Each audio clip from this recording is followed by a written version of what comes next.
So ayan guys, so stranded talaga dito. Time check tayo 5:30, magpo 5:35 na. Sobrang daan nyo lang ano, stranded. Doon kasi hindi makadaan yung motor, so yung mga dumadaan, tumatawid na mga tao, inaalalayan lang. Ayan, grabe, sobrang lakas. Ito, mga puno na din to ng standby dito mga mga riders. Ako din isa na ako doon.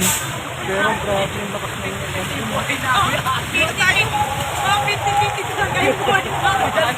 Nabahan ako doon. Tinutulak ako ng ano. Pero tawa. Ang lakas na yan, ang karin na yan. madala.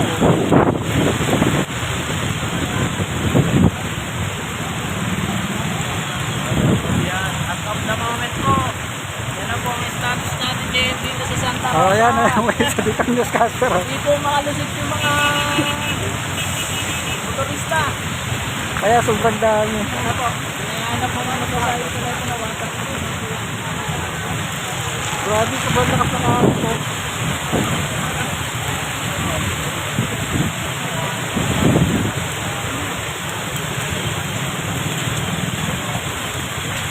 Ayun guys, tingnan natin. Sandali natin yung dito. Oops. Titingnan natin guys yung ano, yung status. Ayan, sobrang lakas ng ahon.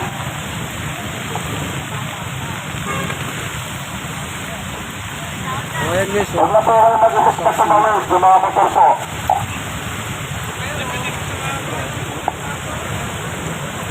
Dito muna po wala kayo sa gilid.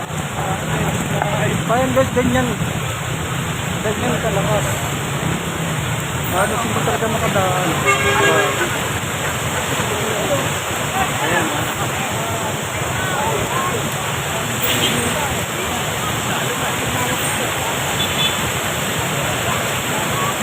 Sobrang apaw na. Yung mga tao dito, inaakay na. Lahat po ng motor dyan sa unahan at sa gitna. Dito po wala kayo sa gilid. Para dito ay nakaharang sa natawid sa tao at sa malalaking sasakyan po. Para hindi po sila din.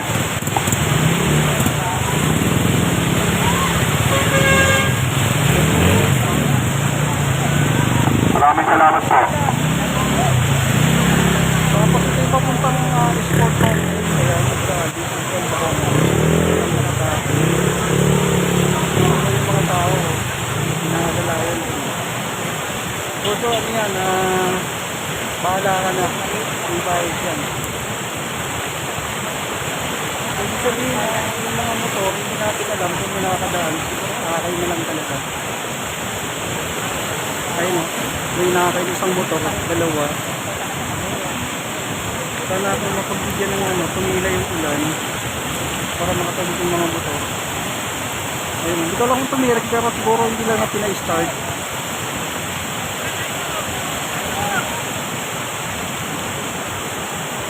Tingin ko ang discover dyan, pag may dadaan 4 wheels, doon ka sa gilid, doon sa kabilang side, para makalampas yung ano, yung motor mo. Kung hindi po kayo tatawid, dito po muna kayo sa Yung gilid. motor oh. Yun. Sa gilid po, lahat ng motor o bike, sa gilid po muna para makadaan po yung malalaking sasakyan. May pinahayas. Ayan. Ito si ate oh. May lalayan.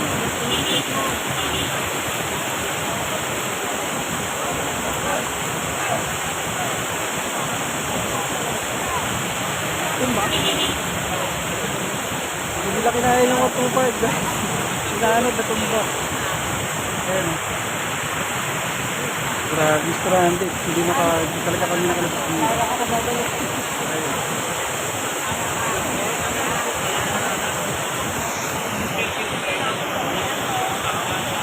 Hindi talaga pinakaya. Ayun o. Pinakaya talaga nila. Sobrang lakas.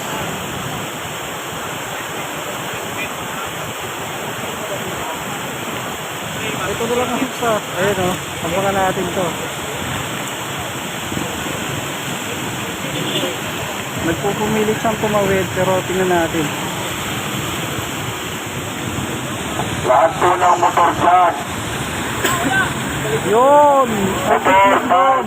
Gumilid po muna kayo kung hindi kayo tatawid. Yun ang technique Para doon. makasaan kayo yung ibang mga sasakyan. Hindi rin kinaya. Gumilid po muna kayo.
Sabi yung ilog ko.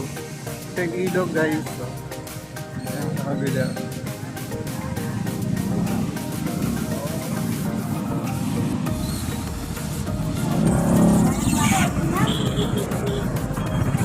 Ang traffic.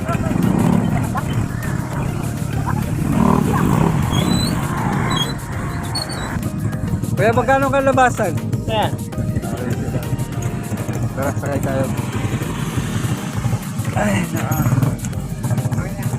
ayan. Punta tayo ng palibago. Kunin natin yung motor. Kaya nagpedigan na ako. Medyo malili ako paglalakarin. Tara, let's go. Then guys, nakakamiss din pala talaga mag-pedicab. Since 10 years na. 10 years na ako nakamotor pero ngayon ulit ako nakapag-pedicab. Ayan, talagang pinaranas mo sa akin yung thing. Yung ating pinagsimulan. Nung panahon ako, wala pa tayong motor. Ayan.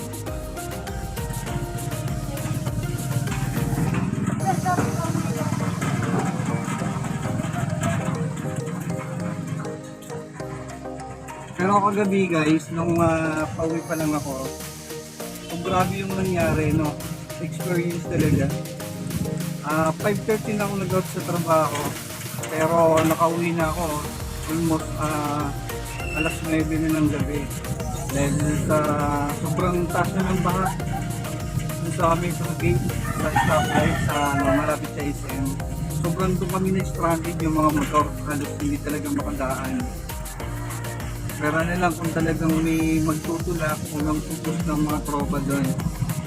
So kasi paano, abutan mo lang makakatawid yun na. So dahil na nagbakasakali kami ba, papapagod yung tubig, hindi, inaabot pa yata kung madaling araw bago bumban tubig. So nag-decide na ako kung dating ng alas 8, nag-decide na talaga ako kung lumusong at ng patulak dahil medyo mababa sa tingin na yung ulan.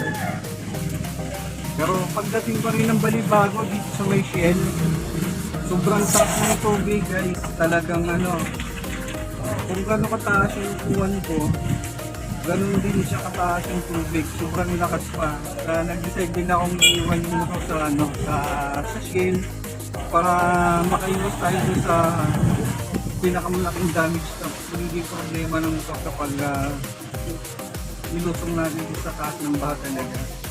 So yun, iniiwan ko muna siya dito kagabi sa shield. May usap ako, nagpagusugin na naman ako. Sabi ni Kuya, pagusugin lang daw at magkano. Yun ang baliwan. So okay naman. Tapos naglakad ako grabe, nakabang naglalakad ako mula bali para hanggang dito. Sobrang hirap. Kasi yung baha, hanggang dito lang sa may bukanan ng buhok. After ko mga pasok ng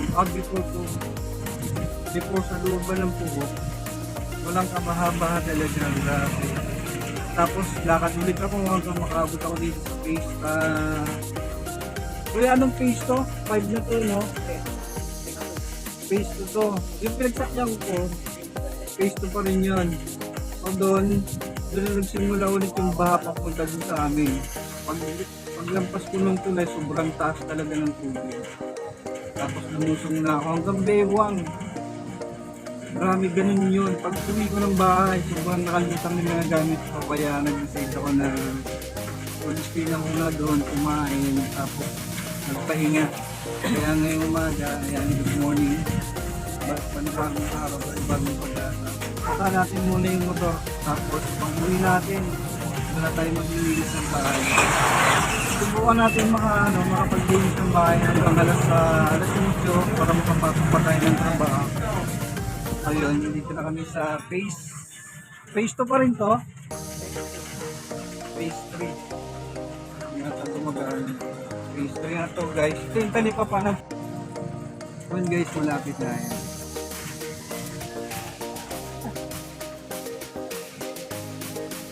Ayun, dito na tayo sa Riles. Sa boundary ng South Village sa Kapo. Ayun guys, dito na. Ayan ako yan. Ayun guys, dito na tayo sa Shell. Dito ko pinarada yung aking motor kagabi. Kaya sobrang taas dito guys ng tubig. Kaya nag-decide ako kay parada yung motor. Tambay. Doon sa may tapat ng Jollibee, sobrang taas ng tubig doon. Halos hanggang baywang lang, hanggang baywang talaga. Buti na lang, pinarking ko yung motor dito sa sa Shell. So kukunin na natin.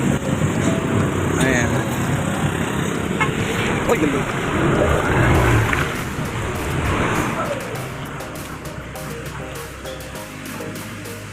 Sir, kukunin ko na yung motor ko. Salamat. Ayan, doon tayo nakapark kagabi. Tingnan natin kung buo pa, kung goods pa. Sobrang babait dito ng mga krusano dito sa Shell. Kasi kagabi, nakikusap ako doon na iparada sa sa Petron doon sa may Calte, doon sa Petron sa may SM. So talagang hindi ako pinayagan kahit na may space pa. Ayan yung motor natin. Ayan. Natin kung makapa-start pa natin.